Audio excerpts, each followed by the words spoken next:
हरे कृष्णा। हम राम कथा में अश्वमेध यज्ञ की जो चर्चा कर रहे हैं उसी में आगे बढ़ते हैं।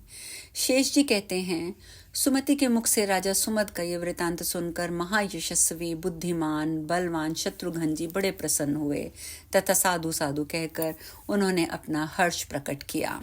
उधर अहिच्त्रा के स्वामी अपने सेवक गणों से घिरकर सुखपूर्वक राज्यसभा में विराजमान थे। वेदविद्ता ब्राह्मण तथा धन धान्य से संपन्न वैश्य भी उनके पास बैठे थे। इससे उनकी बड़ी शोभा हो रही थी। इसी समय किसी ने आकर राजा से कहा, स्वामिन, न जाने किसका घोड़ा नगर के पास आया है जिसके ललाट में पत्र बंधा हुआ है। यह सुनकर राजा ने तुरंत ही एक अच्छे सेवक को भेजा और कहा, जाकर पता लगाओ किस राजा का घोड़ा मेरे नगर के निकट आया है। सेवक ने जाकर सब बात पता लगाकर महान क्षत्रियों से सेवित राजा सुमद के पास जाकर आरंभ से सारा वृतांत कह सुनाया कि ये रघुनाथ जी का घोड़ा है। यह सुनकर बुद्धिमान राजा चिरकाल की पुरानी बात को स्मरण कर लिए और उन्होंने सब लोगों को आज्ञा दी, धन्य धान्य से संपन्न जो भी मेरे आत्मीय जन हैं वे सब लोग अपने अपने घरों पर तोरण आदि मांगलिक वस्तुओं की रचना करें।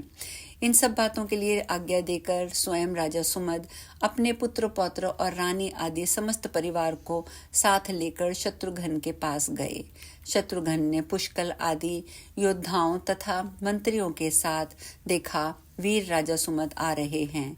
राजा ने आकर बड़ी प्रसन्नता के साथ शत्रुघ्न को प्रणाम किया और कहा, प्रभु, आज मैं धन्य और कृतार्थ हो गया। आपके यहाँ दर्शन देकर आपने मेरा बड़ा सत्कार किया है। मैं चिरकाल से आपके अश्व के आगमन की प्रतीक्षा कर रहा था। माता कामाक्षा देवी ने पूर्व काल में जिस बात के लिए मुझे कहा था वह आज इस समय पूरी हुई है। श्री राम के छोटे भाई महाराज शत्रुघ्न जी, अब चलकर मेरी नगरी को देखिए, वहाँ के मनुष्यों को कृतार्थ कीजिए और मेरे समस्त कुल को पवित्र बनाइए। ऐसा कह के राजा ने चंद्रमा के समान कांति वाले श्वेत गजराज पर शत्रुघ्न और महावीर पुष्कल को चढ़ाया और पीछे स्वयं भी सवार हुए। फिर राजकुमार सुमद की आज्ञा से भेरी और पण्व आदि बजने लगे और वीणा आदि की मधुर ध्वनियां उठने लगी और इन समस्त वाद्यों की तुमल ध्वनि चारों ओर व्याप्त हो गई। धीरे धीरे नगरों में आकर सब लोगों ने शत्रुघ्न जी का अभिनंदन किया, उनकी वृद्धि के लिए शुभ कामना की प्रकट की और वीरों से सुशोभित होकर अपने अश्व को साथ लिए वे राज मंदिर में उतरे। उस समय सारा राज भवन तोरण से सजाया गया था तथा स्वयं राजा सुमद शत्रुघ्न जी को आगे कर चल रहे थे। महल में पहुंचकर उन्होंने प्रसन्नता पूर्वक अर्घ्य आदि के द्वारा शत्रुघ्न जी का पूजन किया और अपना सब कुछ भगवान श्री राम की सेवा पे अर्पण कर दिया।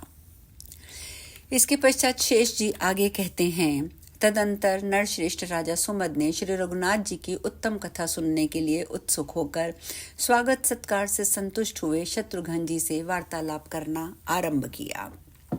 सुमद बोले, महामते, संपूर्ण लोकों के शिरोमणि भक्तों की रक्षा करने के लिए अवतार ग्रहण करने वाले तथा मुझ पर निरंतर अनुग्रह करने वाले भगवान श्री राम अयोध्या में सुखपूर्वक तो विराज रहे हैं ना। वे सब लोग धन्य धान्य और सदा आनंदमय अपने नेत्रपुटों के द्वारा श्री राम जी, श्री रघुनाथ जी के मुखराविंद का मकरंद पान तो कर रहे हैं ना। नरश्रेष्ठ, अब मेरी कुल परंपरा और राज्य भूमि आदि सब वस्तुएं पूर्ण सफल हो गई हैं। दया से द्रवित होने वाली माता कामाक्षा देवी ने पूर्व काल पर मुझ पर बड़ी कृपा की थी। राजाओं में श्रेष्ठ वीर सुमद ने ऐसा कहने पर शत्रुघ्न ने श्री रघुनाथ जी के गुणों को प्रकट करने वाली सब कथाएं कहनी आरंभ कर दी। वे 3 रात्रि तक वहां ठहरे रहे। इसके बाद उन्होंने राजा के साथ वहां से जाने का विचार किया। उनका अभिप्राय जानकर सुमद ने शीघ्र ही अपने पुत्र को राज्य पर अभिषिक्त कर दिया तथा उन महान बुद्धिमान नरेश ने शत्रुघ्न के सेवकों को बहुत से वस्त्र, रत्न, नाना प्रकार के धन दिए।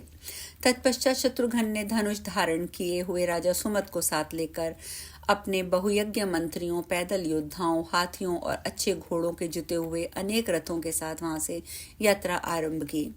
रघुनाथ जी के प्रताप का आश्रय लेकर वे हंसते हंसते मार्ग तय करने लगे। पयोषणी नदी के तट पर पहुंचकर उन्होंने अपनी चाल तेज कर दी और शत्रुओं पर प्रहार करने वाले समस्त योद्धा भी पीछे पीछे उनका साथ देने लगे। वे तपस्वी ऋषियों की भांति भांति के आश्रम देखते हुए तथा श्री रघुनाथ जी के गुणगान करते हुए यात्रा कर रहे थे। उस समय उन्हें चारों ओर मुनियों के कल्याणमय वाणी सुनाई पड़ती थी। ये यज्ञ का अश्व चला आ रहा है, जो श्री हरि के अंश अवतार श्री शत्रुघ्न जी के द्वारा सब ओर से सुरक्षित है। भगवान का अनुसरण करने वाले वानर और भगवत भक्त भी उसकी रक्षा कर रहे हैं, जिनकी चित्तवृत्तियां भक्ति में निरंतर प्रभावित रहती हैं। उन महर्षियों की पूर्वोक्त बातें सुनकर शत्रुघ्न जी को बड़ा संतोष हुआ। आगे बढ़कर उन्होंने एक विशुद्ध आश्रम देखा और निरंतर होने वाली वेदों की ध्वनि से उसको श्रवण करने वाले मनुष्यों का सारा अमंगल वो आश्रम नष्ट किए देता था। वहां का संपूर्ण आकाश अग्निहोत्र के समय दी जाने वाली आहुति की धूम से पवित्र हो गया था। श्रेष्ठ मुनियों के द्वारा स्थापित किए हुए अनेकों यज्ञ संबंधी यूप उस आश्रम को सुशोभित कर रहे थे। वहां सिंह भी पालन करने योग्य गौओं की रक्षा करते थे। चूहे अपने रहने के लिए बिल नहीं खोदते थे, क्योंकि वहां उन्हें बिलावों से बिल्लियों से कोई भय नहीं था। सांप सदा मोरों और नेवलों के साथ खेलते थे। हाथी और सिंह एक दूसरे के मित्र होकर उस आश्रम पर निवास करते थे। मृग वहां प्रेम पूर्वक विचरते थे, उन्हें किसी का भय नहीं था। गौवों के धन घोड़ों के समान दिखाई देते थे। उनका विग्रह नंदिनी की भांति संपूर्ण कामनाओं को पूर्ण करने वाला था, और वे अपने खुरों से उठी हुई धूल के द्वारा वहां की भूमि को पवित्र करती थी। हाथों में संहिता धारण करने वाले श्रेष्ठ मुनिवरों ने वहां की भूमि को धार्मिक क्रियाओं का अनुष्ठान करने के योग्य बना दिया था।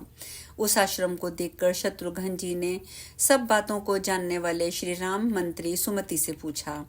शत्रुघ्न जी बोले, सुमते, ये सामने किस मुनि का आश्रम शोभा पा रहा है? यहाँ सब जंतु आपस का बैर भाव छोड़कर एक ही स्थान निवास करते हैं, तथा ये मुनियों की मंडली से भी भरा पूरा दिखाई देता है। मैं मुनि की वार्ता सुनूंगा और उनका वृतांत श्रवण करके अपने आप को पवित्र करूंगा। महात्मा शत्रुघ्न के ये उत्तम वचन सुनकर परम वेधावी श्री रघुनाथ जी ने के मंत्री सुमति ने कहा, सुमित्रा नंदन, इसे महर्षि च्यवन का आश्रम समझो। यह बड़े बड़े तपस्वियों से सुशोभित और वैर शून्य जंतुओं से भरा है। मुनियों की पत्नियां भी यहाँ निवास करती हैं। महामुनि च्यवन वे ही हैं जिन्होंने मनुपुत्र शर्याति के महान यज्ञ में इंद्र का मान भंग किया था और अश्वनी कुमार को यज्ञ का भाग दिया था। शत्रुघ्न ने पूछा, मंत्री प्रवर, महर्षि च्यवन ने कब अश्वनी कुमारों को देवताओं की पंक्ति में बिठाकर उन्हें यज्ञ का भाग अर्पण किया था, तथा देवराज इंद्र ने उस महान यज्ञ में क्या किया था? सुमति ने कहा, सुमित्रा नंदन, ब्रह्मा जी के वंश के महर्षि भृगु बड़े विख्यात महात्मा हुए हैं। एक दिन संध्या के समय समिधा लेने के लिए वे आश्रम से दूर चले गए। उसी समय एक दमन नाम का एक महाबली राक्षस उनके यज्ञ का नाश करने के लिए आया और उच्च स्वर में, अत्यंत भयंकर स्वर में बोला, कहाँ है वह अधम मुनि? कहाँ है उसकी पाप रहित पत्नी? वह रोष में भरकर जब बारंबार इस प्रकार कहने लगा, तब अब अग्नि देवता ने अपने ऊपर राक्षस का भय उपस्थित जानकर मुनि की पत्नी को उसे दिखा दिया। वह सती साध्वी नारी गर्भवती थी। राक्षस उसे पकड़कर ले गया।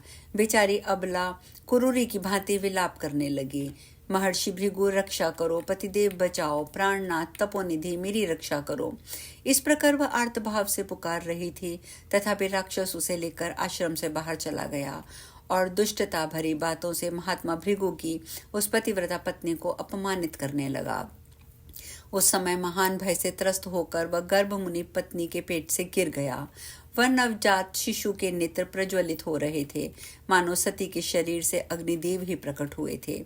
उसने राक्षस की ओर देखकर कहा, ओ दुष्ट, तू यहाँ से ना जा, अभी जलकर भस्म यहीं पे हो जा। सती का स्पर्श करने के कारण तेरा कल्याण ना होगा। बालक के इतने कहते ही वह राक्षस गिर पड़ा और तुरंत जलकर राख का ढेर हो गया। तब माता अपने बच्चे को गोद में लेकर उदास मन से आश्रम पर आई। महर्षि भृगु को जब ये मालूम हुआ कि वह अग्निदेव की करतूत है, तो वह क्रोध से व्याकुल हो उठे और शाप देते हुए बोले, शत्रु को घर का भेद बनाने वाले दुष्टात्मा, तू सर्वभक्षी हो जा। पवित्र अपवित्र किसी वस्तु का आहार कर। यह शाप सुनकर अग्निदेव को बड़ा दुख हुआ। उन्होंने मुनि के चरण पकड़ लिए और कहा, प्रभु तुम दया के सागर हो, महामते मुझ पर अनुग्रह करो। धर्म शिरोमणि, मैंने झूठ बोलने के भय से उस राक्षस को आपकी पत्नी का पता बता दिया था, इसलिए मुझ पर कृपा करो। आज हम कथा में यहीं विश्राम लेंगे, शेष चर्चा करेंगे। हरे कृष्णा।